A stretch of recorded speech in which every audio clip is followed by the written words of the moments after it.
Assalamualaikum warahmatullahi wabarakatuh. Alhamdulillahirabbil alamin. Kita bersyukur pada kesempatan kali ini kita dapat bersama-sama memulai suatu hal yang baru dalam pertemuan mata kuliah public speaking, tentunya dalam pertemuan yang sudah kita sepakati di forum webinar, yang mana public speaking ini menjadi salah satu kunci dari keahlian yang harus dimiliki oleh siswa atau mahasiswa yang kelak diharapkan sebagai alumni KPI tentu memiliki skill yang baik. Baik, mahasiswa semuanya, di pertemuan public speaking kali ini kita akan banyak belajar di pertemuan ini tentang bagaimana teknik berdebat, bagaimana tata kelola debat, dan juga nanti simulasi berdebat, dan akhirnya nanti kita ending dalam satu simulasi kuliah daring, yaitu kita akan memiliki perwakilan dari masing-masing kelas dan juga perwakilan dari hal yang terbaik dari masing-masing kelas untuk kita uji dalam simulasi berdebat. Teman-teman semuanya, dalam public speaking yang paling penting adalah bagaimana teman-teman semuanya mulai dari kepercayaan diri. Nah, banyak sekali research yang mengatakan bahwa hampir 47% tidak hanya mahasiswa, bahkan orang-orang yang ada di dunia ini memiliki satu kecenderungan yang sama, yaitu tidak berani berbicara di depan atau di publik. 47% ini bukan hal yang kecil, tetapi research ini banyak sekali didukung oleh data-data. Dari sekian banyak ketakutan, ada takut naik pesawat terbang, ada takut dengan binatang, ada takut dengan fobia dan lain sebagainya. Nah, berbicara di depan umum ini menjadi satu atau salah satu yang tertinggi, bahkan nomor 1, 47%. Nah, untuk itu sebelum mulai mata kuliah ini, saya ingin mengajak teman-teman semuanya untuk lebih menata lagi mindset-nya, bahwa teman-teman semuanya terlepas dari trauma-trauma masa lalu atau juga mungkin ada bulian ketika berbicara di depan, kita sama-sama berlatih bagaimana berbicara yang baik, bagaimana berbicara yang santai, tetapi teman-teman menjadi pusat perhatian. Untuk itu, hal pertama yang harus diubah adalah mindset-nya. Baik, bagaimana caranya kita mengenal teori afirmasi diri? Ya, bagaimana teman-teman mensugesti diri sendiri bahwa yang pertama, ya hari ini kita meninggalkan kebiasaan yang baru. Kita kadang kehilangan momentum untuk menjadi aktualisasi diri kita muncul. Ketika momen misalnya para pengkhutbah Jumat tidak hadir, ketika kita yang ditawarkan, kadangkala muncul ketidakberanian dalam diri kita. Nah, ini kita kehilangan momentum ya.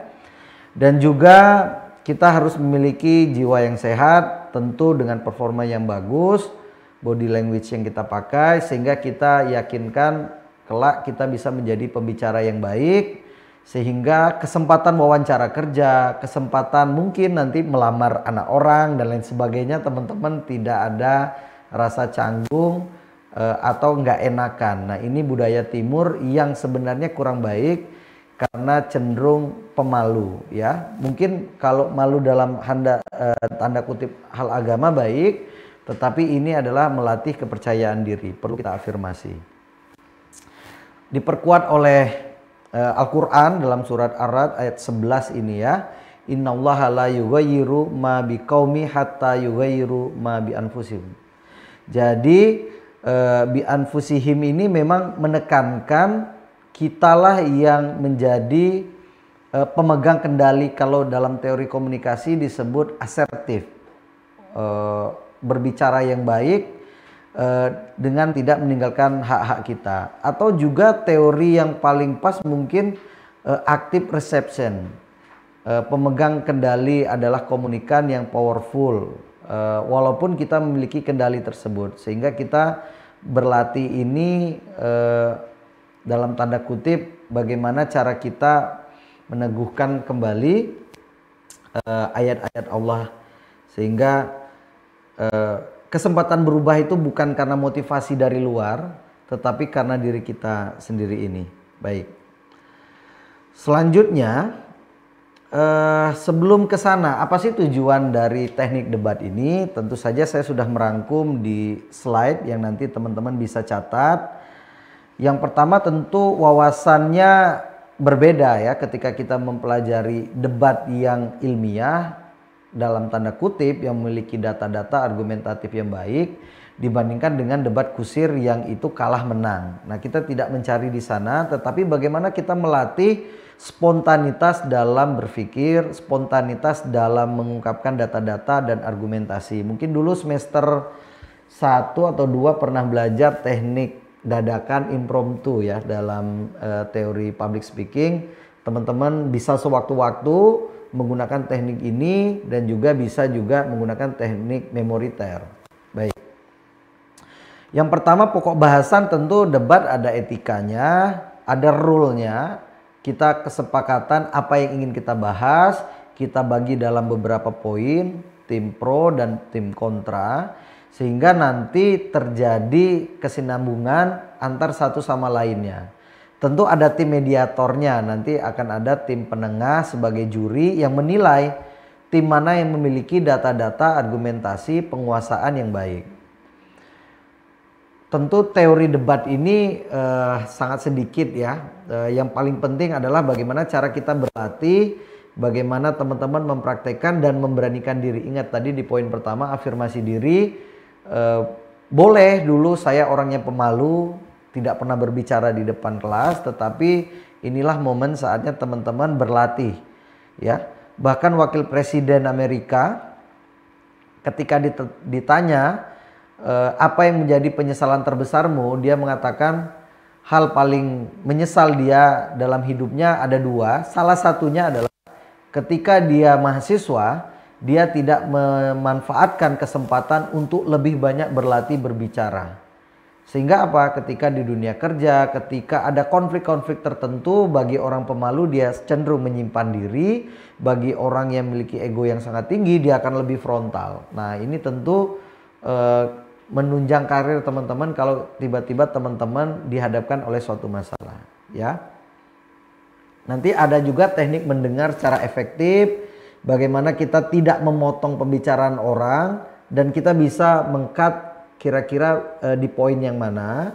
Selanjutnya ada teknik menyampaikan pendapat, berargumentasi, bagaimana mengajukan pertanyaan, apakah pertanyaan itu bisa menjatuhkan lawan atau justru bisa jadi menjadi bumerang pada diri kita untuk kita berhati-hati dalam memilih jenis pertanyaan. Manajemen waktu ini sangat penting karena ada gagasannya sangat bagus, tetapi karena waktu yang sangat terbatas sehingga waktu itu menjadi sia-sia. Inti dari yang ingin digagasnya itu tidak tersampaikan. Dan paling penting juga bagaimana membuat conclusionnya, bagaimana menyimpulkan kembali. Ada istilahnya to repeat again, jadi sehingga bisa sampai ke remembering. Oke, ini adalah contoh dari foto-foto tahun sebelumnya. Kakak kelas kalian melakukan simulasi debat ya. Teman-teman bisa melihat, saya kurang paham ada nggak dulu yang merekam ya, tetapi banyak sekali contoh-contoh debat yang baik. Teman-teman nanti bisa search, bisa pelajari bagaimana pola yang mereka lakukan. Baik. Kita mulai dari bagaimana filsafat ilmu dari public speaking ini. Salah satu teori yang kita bahas adalah debat. Nah, debat merupakan media komunikasi untuk mengatasi masalah dengan proses berpikir kelompok. Karena biasanya ada 3 orang, sehingga 3 orang ini memiliki gagasan berkesinambungan antara kelompok pemimpinnya, leader yang biasa berada di tengah, dan juga ada yang bertahan untuk melihat bagaimana pola yang dilakukan oleh kelompok lawan dalam tanda kutip, dan juga ada yang menyerang. Nah, 3 orang ini adalah kesatuan yang jangan sampai ketiga orang ini saling beradu argumen. Nah, ini perlu menjadi holistik. Baik. Nah, kita langsung ke etikanya. Tentu saja banyak dimensi soft skill etika berdebat. Ada orang ketika dilihat respeknya, tentu ketika melihat gestur dari temennya, sanggahannya itu tidak menyakiti, atau tadi yang saya bilang asertif ya. Kita akan mulai teman-teman, nanti saya langsung ke, nah ini contoh dari babaknya. Nanti teman-teman harus siapkan. Tiap kelas nanti akan dibagi 3 kelas. Kelas A, B, dan C. Masing-masing kelas memilih 3 orang. Nanti kita akan memakai sistem daring ya. Setelah itu nanti kelas A akan bertemu kelas B. Kelas B akan bertemu kelas C. Dan kelas C akan bertemu kelas A. Sehingga di final nanti kita akan melihat kelas mana yang menjadi poin inti dari latihan public speaking ini. Nanti ketentuan pada saat debat perlu teman-teman catat bagaimana argumentasi yang dibangun baik tim pro dan kontra, dan juga pembicara tim kedua ini membahas apa yang disanggah, apa yang dibangun nanti ya. Selanjutnya penjuriannya nanti akan ada 2 orang biar nanti equal ya. Ketika berbeda pendapat mereka akan berdiskusi tim mana yang akan menilai. 4 aspek penilaiannya adalah pemahaman materi, kompetensi yang jelas, jangan sampai teman-teman tidak paham materi, kemampuan retorik, argumentatif, sikap, metode teknik yang dipakai, dan saat tanya jawab ini mungkin sangat besar poinnya. Itu saja dari pertemuan berikut ini. Kalau ada apa-apa nanti saya ada WA, silakan ketua kelas untuk menjapri ketika ada pertanyaan yang belum dimengerti. Terima kasih teman-teman semuanya.